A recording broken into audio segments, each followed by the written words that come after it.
answered the question. Did you call the president a moron? I'm not going to dignify the question. Wow. Amazing how often that word seems to pop up in the White House. As a former aide to John Bolton tells The New Yorker on the record, quote, I wonder how he goes into work every day, because deep in his heart, he believes the president is a moron. And, Joe, we have the New Yorker's Dexter Filkins on the show this morning for that Bolton profile. We'll hear more about that. Wow, okay. And the whole moron thing. Good morning and welcome to Morning Joe. It's Wednesday, April 30th. Along with Joe, Willie, and me, we have former aide to the George W. Bush White House and State Departments, Elise Jordan. National Affairs analyst for NBC News and MSNBC and the co-host and executive producer of Showtime's The Circus, John Heilman. National political correspondent for NBC News and MSNBC and author of The Red and the Blue, Steve Kornacki, is with us.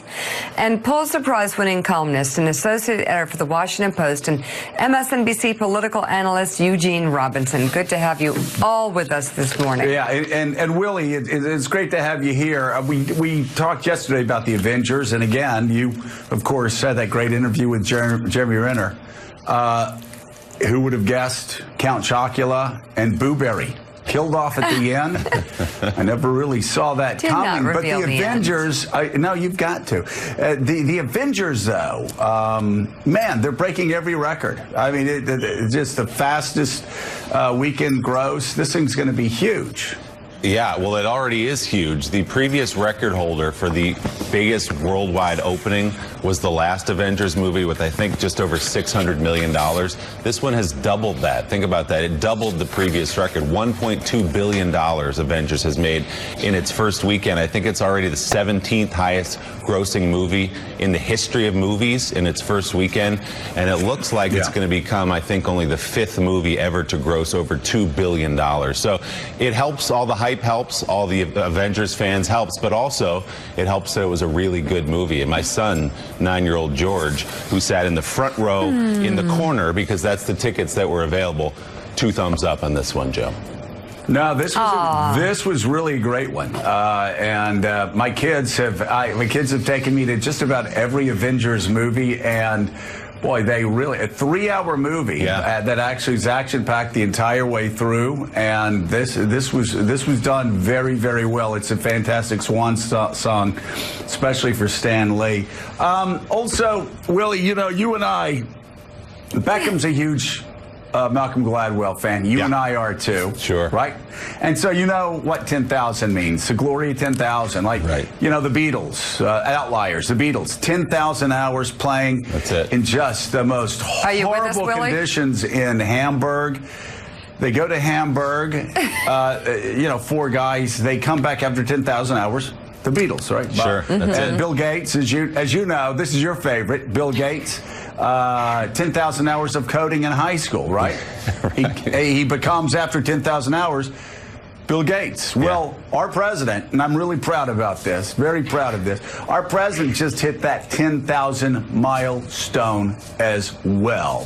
While we were sleeping, Willie, President Trump has now made more than 10,000 lies, more than 10,000 false or misleading claims. The only question is, Willie, what does he become now? Well, I don't. Yeah, impeached or autocrat for life? Well, 10,000 lies, according to the Washington Post, which has been keeping track since the beginning of his presidency. It's a pretty astounding number, one hard to wrap your head around. I don't know what that grants him, other than the presidency, I guess, right? 10,000 lies got him into the White House, and perhaps they'll keep him there, but perhaps not, given what we've seen from Joe Biden in the polls in the last couple of days. You'd sort of think, let's get to all of that. No, go ahead. Go ahead, John. You'd sort of think that maybe after 10,000 lies, he'd get really good at it. Like maybe that would be the thing. He'd be like the best liar of all time. His lies are just as bad as they've always been. They're just, you know, every one of them just as transparent as the one before. Doesn't really be improving much. No, I mean, this is like going out to the driving range and swinging 10,000 times and topping the ball 10,000 times. You would think after a while you would make good contact and drive the thing like, 300 yards. But no. No. This is not a good thing, and we'll be covering all the lying. We've got a lot of stories framing the morning today. Terrible. In his resignation letter, departing Attorney General Rod Rosenstein credits the president's, quote, courtesy and humor. What's with like the time he retweeted a meme showing Rosenstein behind bars for treason with other perceived enemies. Yeah, what is that, courtesy or humor? I don't know. You make the call. Also making news this morning, a new administration effort to burden refugees seeking asylum in America. Well, you know, one of the problems crossing the desert, and I've heard about this, or crossing Mexico, one of the real problems they have is you get so much cash, like in their pockets and in their jackets, it weighs them down. So, of course, when you're thinking about people that are going to be able to pay a fee to have refugee status extended to them, yes, they are the people coming in from El Salvador. We'll tell you about that. Other parts of Central America. And run through the latest developments from the 2020 campaign trail. And remember last summer when President Trump extended this salute to a North Korean military officer. As the BBC notes, Vladimir Putin was placed in a similar situation during his summit with the North Korean leader, yet opted against the courtesy. Well, of course he did. Yeah, because he loves America.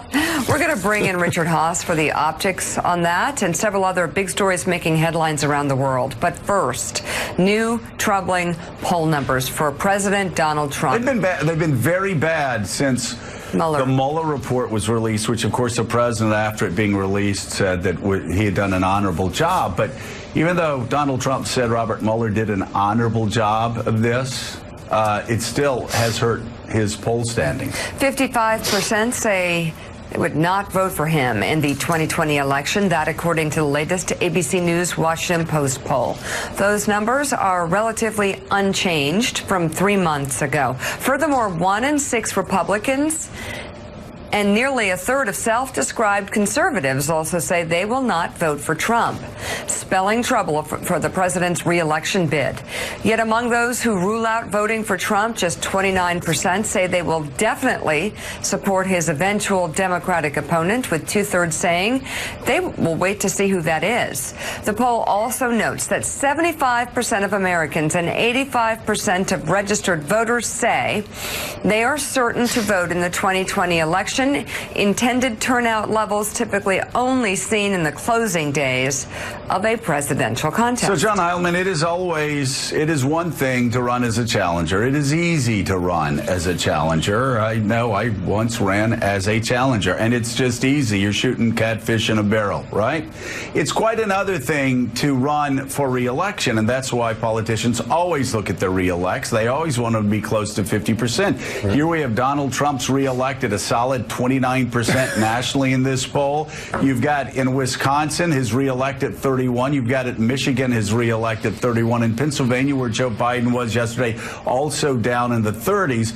I understand everybody in the mainstream media, because they missed it the first time, thinks that Donald Trump has some magic voodoo spell that he's going to sprinkle in the last days of the campaign.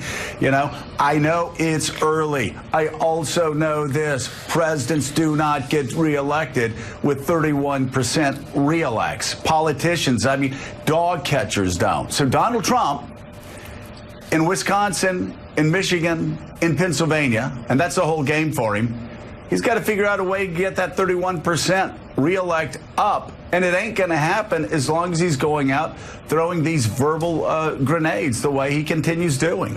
Right. And look, Joe, I think one of the things that makes the situation so daunting for the president, and it's not to say that he has enormous assets on his side, especially financial ones. You think about he's raising a ton of money. He's got the big plane. He's probably not going to have a serious primary opponent, so he's going to be able to prepare for the general election straight on through until it happens. Those are all the advantages of incumbency. On the other hand, as you point out, not only that his re-elect number is as bad as it is in a lot of places, but it's bad set against what the president rightly says is a pretty solid economy.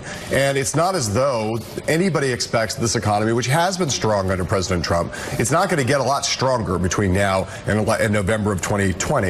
If anything, it's likely to weaken. But even if it holds, that information is now priced into the stock. He's sitting in the mid-30s with his reelect number in a lot of states, in states where they've seen the good economy the past 2.5 years.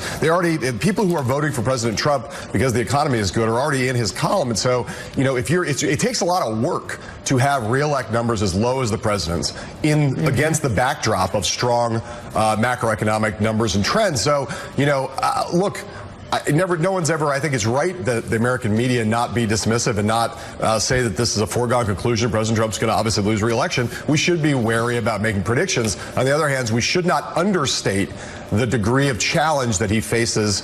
Just if you look at the data and you look at the from state to state where he stands, it's an uphill climb in a lot of ways, and that's an unusual thing for an incumbent. So Steve Kornacki, let's look at the group of candidates who hope to defeat him a year and a half from now. And the new Morning Consult poll, we've got the national number, which shows Joe Biden with a healthy lead now and a growing lead, but also some interesting information as we go through these inside African-American voters and young voters. Yeah, significant movement here in the Morning Consult poll. They've been doing this every week. We haven't seen movement lately, but there it is. Biden, after the announcement last week that he's a candidate, you see him moving up to 36% there. That gap with Sanders, we've been talking about a pretty narrow gap between them. Now that sits at 14%. Biden, we've been saying overall, if you talk about the Democratic electorate, extremely high favorable score. Some of the other candidates have that as well. But one thing I think that's a potential read of this is that there was a certain segment, maybe a certain segment of the Democratic electorate that was looking at Joe Biden, that liked him a lot.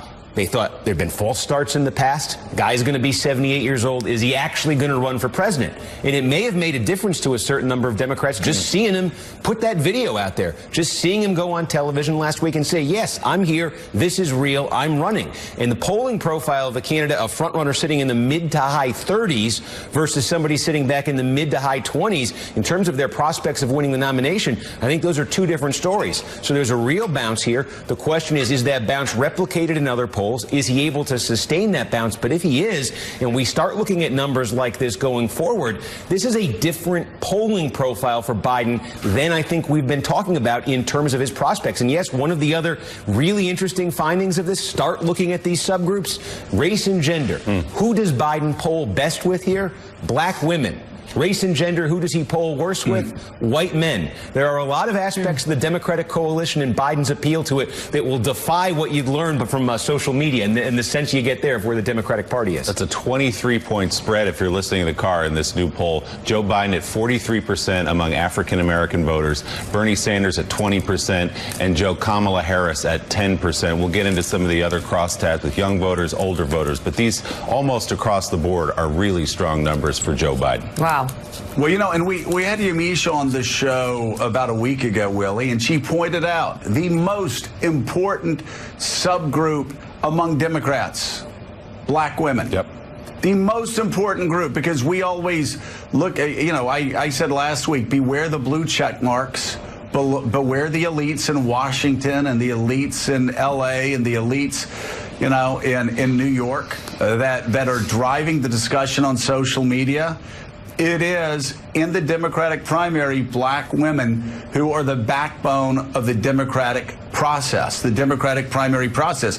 They were the ones that made such a huge difference in electing Doug Jones to the Senate. And by the way, Roy Moore thinking about running there again. Doug Jones, he should actually just stay right where he is. I'm sure he's feeling good about that. But the fact that Joe Biden is doing well among black women, that's extraordinarily important because that's a group that Bernie Sanders has not done well with, did not do well with 4 years ago. And that's going to be a real challenge for Pete Buttigieg. So for Biden, that's great news. Yeah, so let's look in some of the younger voters. Bernie Sanders actually has the lead there at 36%. Joe Biden, though, at 23%, a 13-point spread at the top. Everybody else well behind. And then among older voters, as we take a look at 65 plus, you have Joe Biden at 48%, Pete Buttigieg at 11, Bernie Sanders at 10. What do you see in those numbers, Steve? And that's a pattern we've been seeing. There is an age divide when it comes certainly to Sanders' appeal to the Democratic Democratic electorate. Every poll we've been seeing, this is the oldest group we have here, 65 plus, but really at about 45 years old, about 50 years old, you really start seeing Sanders support take a hit. Biden has struggled more, as you see here, when you get under 45, and particularly the youngest possible group right there.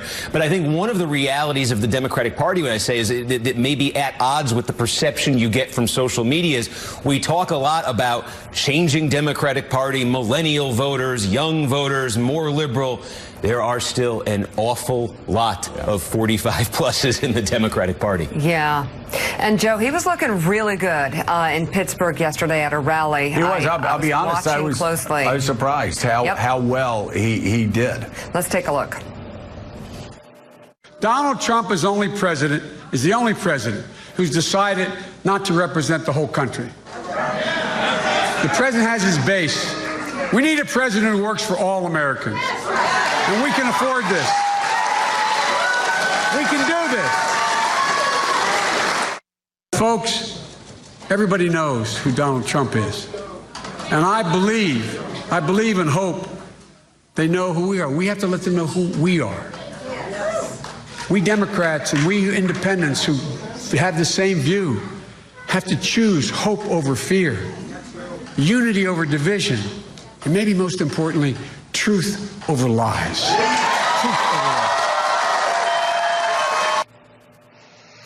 Gene Robinson, it's hopeful in a candidate on the Democratic side to see someone with the experience, with that whole, Obama-era hope. As well as, what Biden is bringing to the table in his performance right now. I think some of us were leaning in and watching and seeing how he was doing, hoping that he looked as good as he did. I thought he sounded great and was hitting all the notes. Yeah, I agree. I mean, that you look at those numbers, the polling profile is a front runner's profile at this point, or it's certainly getting there. Yeah. I mean, you can kind of say that about him. I think those numbers are not great for Bernie Sanders and are pretty awful for the rest of the field. Going into the, getting into the meat of the campaign, everything that was said about support of black women is true and really important in a Democratic primary process. And what Biden has is a kind of stature as a former vice president, the association with President Obama, of course. One thing Democratic primary voters are going to be doing, I think, is picturing the potential Democratic candidate standing on a debate stage across from Donald Trump. And what's that going to look like? How's that going to play? How's that going to work? And so far, I think Biden is reassuring a lot of Democrats that he looked pretty good on that stage. Now, it's a long campaign. It's Joe Biden.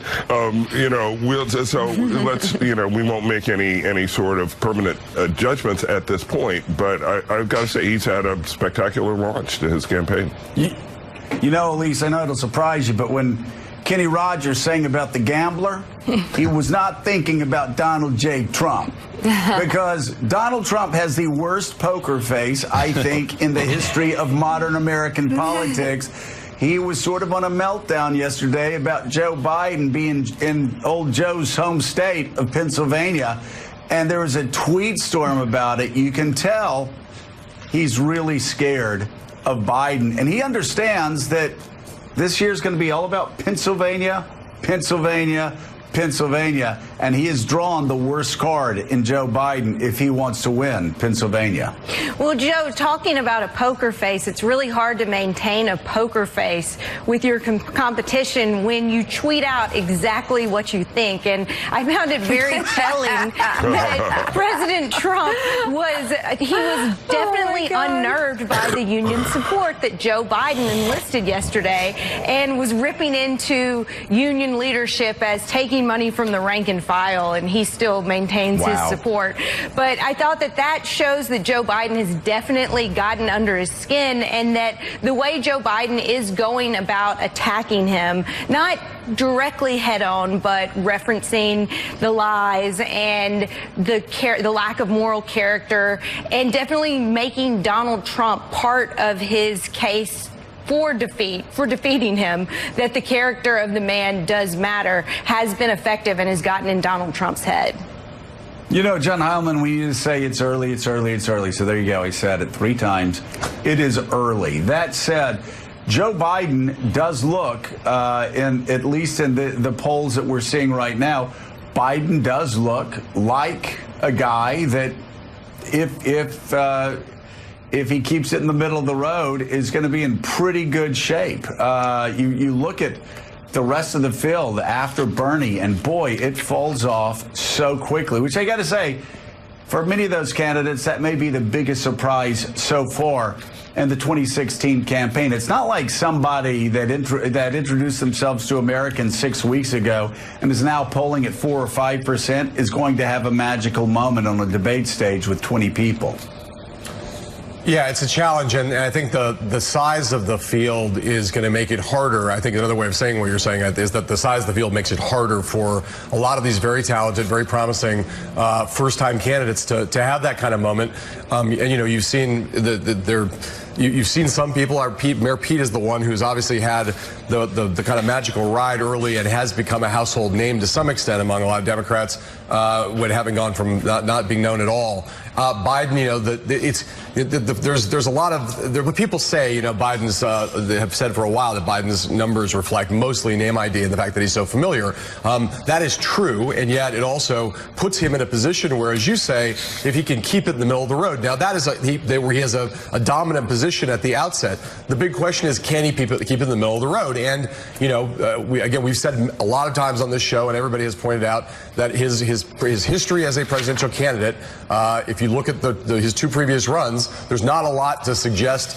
He's not had a lot of success in the past keeping it in the middle of the road. Maybe this time will be different. Trump takes new steps. 8 years as vice president, had him on the road pretty much constantly, and it might be possible. It might be possible for him if he takes the lessons of that time. But that's the real challenge for Joe Biden right now, is whether he can keep himself from making the kind of mistakes that proved fatal to him in his previous 2 runs. And Mika, Joe alluded to this a minute ago with the blue checkmark reference, but I think what these numbers show as well are the issues that have obsessed some of the media and the activist class, which includes the hugs that made people uncomfortable, the crime bill, the Anita Hill question. Yes, he's addressed them. Yes, there are some concerns about them, but their voters anyway are ready to look forward and not back.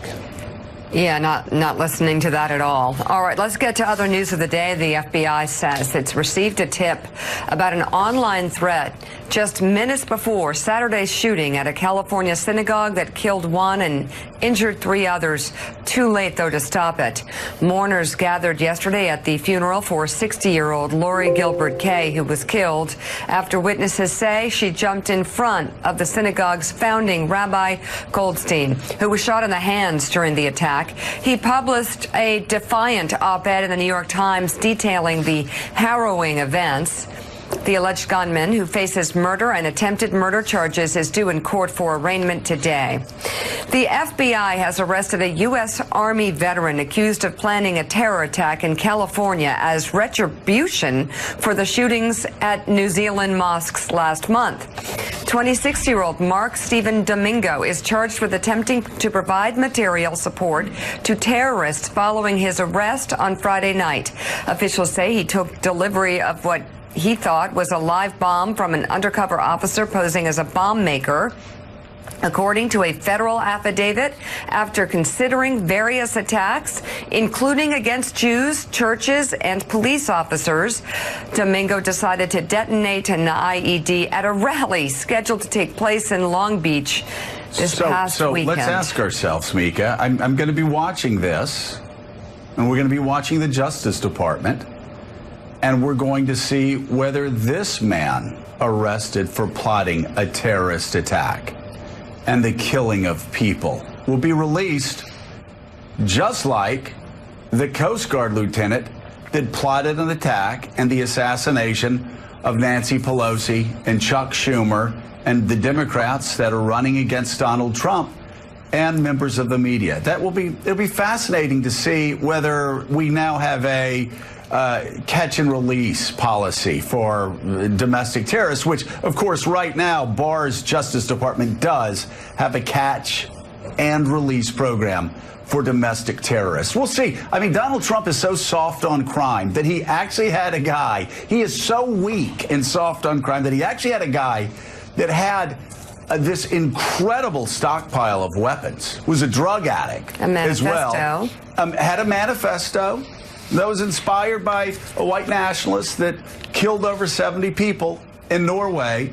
And Donald Trump is so weak, so flaccid, that he actually allowed this domestic terrorist to walk. So we'll see if the same thing happens in San Diego and whether the Justice Department under Donald Trump, because he says it's his Justice Department, is really that toothless and that weak, and whether he's really going to let Americans die. That is, I've got to say, Barack Obama, George W. Bush, not on their watch. Ronald Reagan, Jimmy Carter, not on their watch.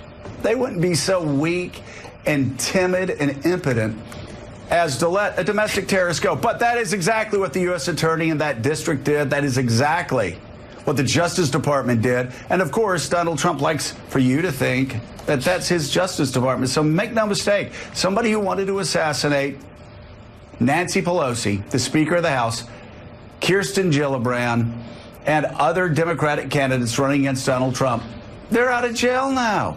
They're out. So we can't do anything. Oh, are you that weak, Donald? Yeah. All right, so let's see what happens in San Diego. Let's see if you're just as weak and feckless. This is one of the most liberal catch and release programs I've ever seen in my life. All right. And finally, John Singleton, the first African-American and youngest ever to receive a Best Director Oscar nomination, has died. The director and screenwriter behind 90s classics Boys in the Hood and Poetic Justice was taken off life support by his family yesterday as tributes poured in. Singleton, who had problems with hypertension, had been unresponsive following a stroke. Singleton's critical and commercial success expanded beyond film, directing episodes of Empire, Billions, and 30 for 30, an American Crime Story, co-creating and executive producing the FX series Snowfall, which was filming its third season earlier this month. He also mentored black filmmakers, screenwriters, and actors throughout his career. John Singleton was 51 years old. And Willie, how sad. John Singleton, extraordinarily gifted. And I still remember seeing Boys in the Hood the first time and being so moved by it. It was such a tragic story, but just extraordinary. An extraordinary look at life in South Central L.A. And my God, it really captured a moment in time like few other movies do. Yeah, it was about young black men in South Central Los Angeles in the late 80s and early 90s. And John Singleton was historic. It's not an overstatement to say that. He was the first African-American ever to be nominated as Best Director at the Academy Awards. He was 24 years old at the time. He was the youngest director ever nominated. He made Boys in the Hood, Joe, just out of USC. He was 22 years old, 23 years old. It was his first film. He got Ice Cube to do it, Cuba Gooding Jr., a group of young actors who've now gone on, of course, to big fame. And it was a snapshot. Lawrence Fishburne? Lawrence Fishburne played the father in that movie. Unbelievable. It was an extraordinary group of actors, but it took him to bring them together. And again, for that, Gene, to be John Singleton's first movie out of school, and then he went on to Poetic Justice and Higher Learning, Rosewood, and a collection of great films. This is a big loss for movies, but also for the culture. Yeah, it is a loss for the culture. I mean, he was such a prodigy, 24 years old, right out of school, and produces a classic with a cast that is a dream cast. I mean, look at where those actors are now. But you know what he did for the culture really was exposing the inner lives of people whose inner lives had not really been portrayed very much on screen at all. And it was a humanizing mission in a way. It was very important. He was a groundbreaking director. Will be sorely missed in Hollywood. All right, still ahead on Morning Joe, more poll numbers, including from Battleground, New Hampshire. It's Elizabeth Warren's backyard, but is she catching on? We'll talk about that and Bernie Sanders' new attack against the Democrats' party establishment. He says they're worried he's going to win, adding, quote, they should be.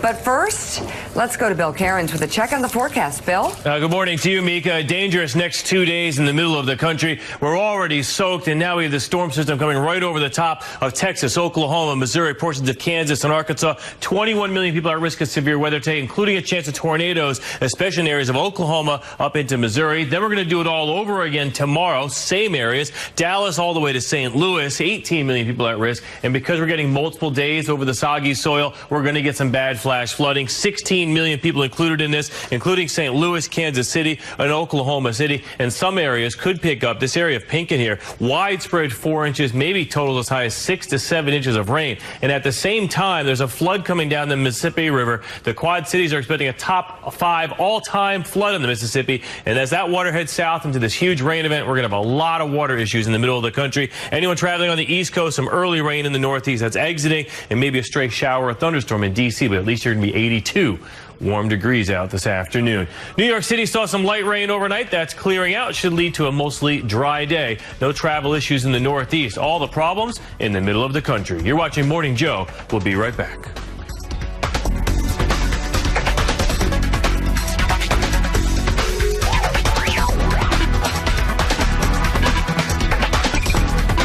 Field of 2020 Democrats in New Hampshire. That's according to a new poll. Tell us all about it. Well, this is the first poll that was taken since Joe Biden had entered the contest, and it's fascinating. On one level, you say, okay, here's another poll that Joe Biden is winning, but look who else is right behind him. I mean, this is a state where he's 8 points, Joe Biden's 8 points ahead of Bernie Sanders. Bernie Sanders, of course, won the New Hampshire primary in 2016 with 60% of the vote. And here he is now at 12%. And right on his heels is the mayor of South Bend, Indiana. Then you want to couple that with the 4th place. And if Elizabeth Warren, who is now in 4th place, does not win the New Hampshire primary, her argument gets very, very difficult in how she proceeds in the future. As you know, history suggests that anytime a person from Massachusetts or just New England in general runs in the New Hampshire primary, they have a lot of advantages and are expected to do quite well. But the fact that she's in 4th and she is struggling is a story, and the real story may be that Bernie is losing some momentum in the one key state that he absolutely thought he had locked down. So, James, I've got so many questions for you. First of all, of course, the Red Sox won last night, but, I mean, come on, how about what is wrong with the Sox? Yeah, beat the A's. Don't even get me started. We had to stay up late to watch it, but yes, finally came through. I've got to, I think Sale is 0-5. I think it's safe to say. JBJ hitting 150. I think it's safe to say both of them are due. And this is a numbers game. Well, whenever we have bases loaded, I just assume we're going to strand them, but we didn't last night, so that was good.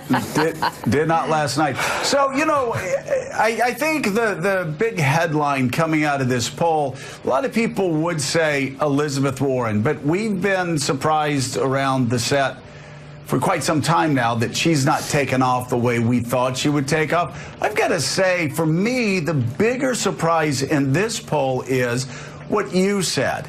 I mean, yes, this is home field advantage for Elizabeth Warren, but this is the heart and soul of Bernie Sanders' campaign. He is next door to New Hampshire, and the Vermont senator, like you said, has dominated this state over the past 4 years. To watch Biden go ahead of him in this early poll, yes, I know, but in this early poll, means that people that were all in for Bernie, at least during this snapshot in time, have moved away from him and jumped over to Biden. Or jumped somewhere else. I mean, what's going on here is in terms of jumping over to Biden, that group would be independent voters. Independent voters, as you know, can vote in either the Republican or the Democratic primary. They make up 41% of voters in New Hampshire, so they're not an insignificant chunk, and that group is favoring Biden. Fueling Biden's rise in this very, as you mentioned, early stage, we're 9 months away from where we expect the New Hampshire primary to take place, is that Biden is crushing both registered Democrats and crushing independents. And he's doing it, I think, if you look at a second question we asked, who do you think is most likely to defeat Trump? That's where the gaps get really big. But I think the other story in this poll is that unlike other early primary states, we're beginning to see some definition. You know, there are haves and have-nots in this poll. If you take the top 4 folks here in this race, in this particular poll, Biden, Sanders, Buttigieg, and Warren, they add up to 53% of the electorate. Meanwhile, of the 24 people we polled, 14 don't even get to 1%. So we're beginning to see some forming here of what a tiers would look like. Now, this, of course, is not happening in Iowa, which is much more widespread, though, of course, Bernie and Biden seem to have their own lane in Iowa. South Carolina still has Stacey Abrams, I think, in the top 3. And we had a story this week talking about how Nevada is still the wild, wild west. To the question. Did you call the president a moron? I'm not going to dignify the question.